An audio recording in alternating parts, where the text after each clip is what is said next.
هلو أنا بوسي طه. هعمل معاكم النهاردة وصفة بجد خطيرة. أنا شخصيا ما كنتش باكلها، بس بعد طريقتي أنا متأكدة إن انتوا هتحبوها، ومتأكدة إن هي هتبقى الوصفة المفضلة لقلوبكم. هنعمل مع بعض النهاردة أحلى طاجن لحمة راس بالصلصة ممكن تاكلوه في حياتكم. هي ليها طرق كتير قوي، أنا شخصيا حبيتها بالطريقة دي جدا. صدقوني بعد الطريقة دي مش هتشموا فيها أي ريحة زفارة، بجد هتبقى خطيرة معاكم. امشوا على نفس الخطوات والتكات اللي احنا هنعملها بالظبط، وهقولكم ازاي اللحمة تطلع معاكم دايبة ومستوية كويس جدا، وريحتها هتقلب ريحة البيت، ومتأكدة ان هما هيطلبوها منكم دايما، وهتبقى الوصفة المفضلة لقلوبكم. وهعرفكم في الفيديو ازاي تنضفوها بكل سهولة. يلا بينا نبدأ مع بعض الطريقة. أنا معايا 2 كيلو من اللحمة، غسلاهم منضفاهم كويس جدا. لازم تغسلوها كويس جدا، مش أقل من 10 دقايق كده تكونوا فاتحين عليها المية، تغسلوها وتنضفوها كويس جدا. أنا بوريكم هنا اللحمة، بصوا بجد كانت نضيفة كويس جدا ازاي.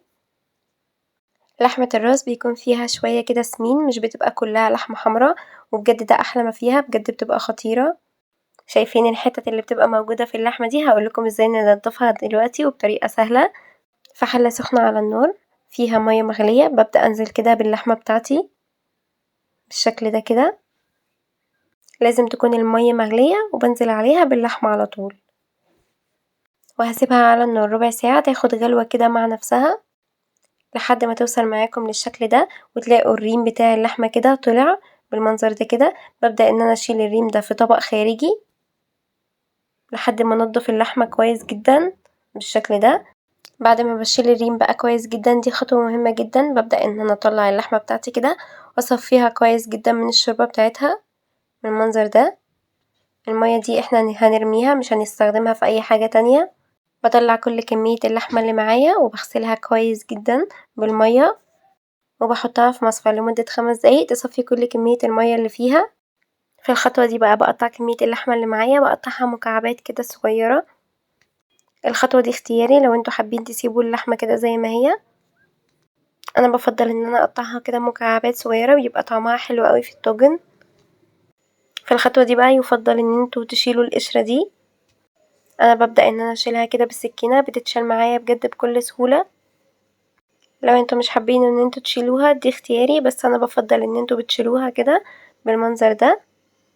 ده بيبقى شكلها كده بعد ما نضفتها. ببدأ بقى ان انا اقطعها كده برضو مكعبات صغيرة بالشكل ده كده. هخلص كل الكمية اللي معايا كده بالمنظر ده. معايا بقى 3 بصلات متوسطين، هبدأ ان انا اقطعهم بالشكل ده، بقطعهم كده جوليان، حجمهم بيكون رفيع خالص بالشكل اللي انتوا شايفينه ده. ويفضل في الوصفة دي ان احنا هنستخدم البصل الاحمر، بجد بيديني تست حلوة قوي للوصفة دي. لو مش موجود ممكن نستخدم البصل الابيض عادي جدا. معايا 2 فلفل حامي بقى، هقطعهم بايديا كده بالشكل اللي انتوا شايفينه ده، قطع عشوائية. ما تستغربوش، الحركة دي بجد بتديني تست حلوة قوي. ما تقطعوش بالسكينة، قطعوه بالشكل اللي انتوا شايفينه ده، هيدينا تست حلوة قوي قوي وطعم خطير. في حلة سخنة بقى على النار هضيف 3 معالق كبار من الزيت و3 معالق كبار من السمنة البلدي الفلاحي. هسيبهم يسخنوا مع بعض كويس جدا، وهنزل بقى بالبصل اللي احنا قطعناه جوليان بالشكل ده كده.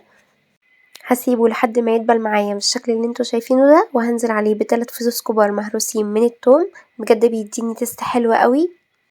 هشوحهم كويس جدا كده مع بعض، وبعد كده هنزل عليهم بالفلفل الحامي اللي احنا قطعناه، وهنزل عليهم ب4 بصلات صغيرين زي ما هما كده سلام. بجد الحركة دي هتديكوا تست حلوة قوي، وهتفرق معاكم جدا في الطعم.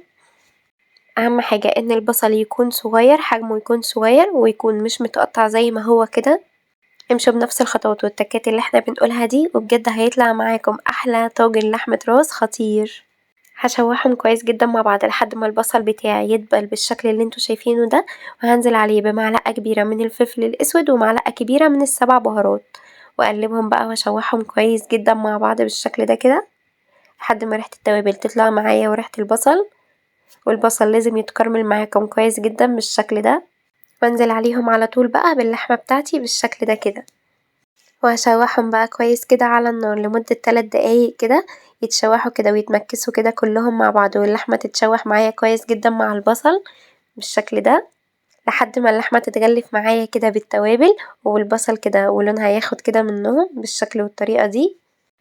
هنزل عليهم بقى بنص كيلو من الطماطم المعصورة بالشكل ده وكوباية من المية، واقلبهم كده كويس مع بعض، وهنزل عليهم بمعلقتين صغيرين من معجون الطماطم ومعلقة صغيرة من السكر، وهقلبهم بقى كويس جدا كده مع بعض، وهسيبهم على نار متوسطة لحد ما تبدأ تغلي معايا كده وتبقبق كده بالشكل ده.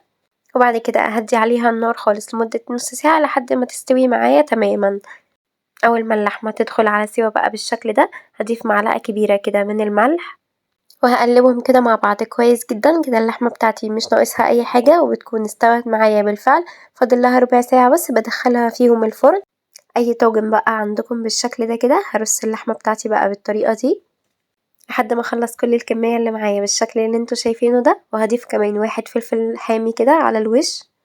عايزة اقول لكم في الوقت ده بجد بتشموا ريحة خطيرة.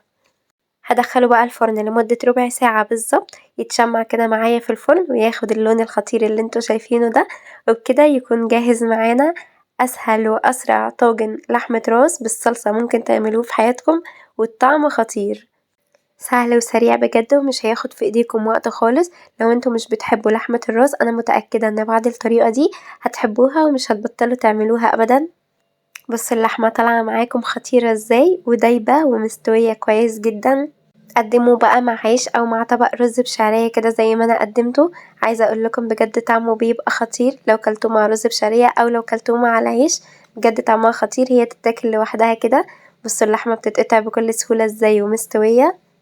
لو عجبكم الفيديو متنسوش تعملوا لي اشتراك للقناة وتفعلوا زر الجرس علشان خاطر يوصل لكم كل وصفاتي، وما تنسوش تعملوا لي لايكات وكومنتات عشان اعرف ان وصفاتي بتعجبكم، وما تنسوش دايما ان مع بوسي طه دايما حلاوتها في تتبيلتها.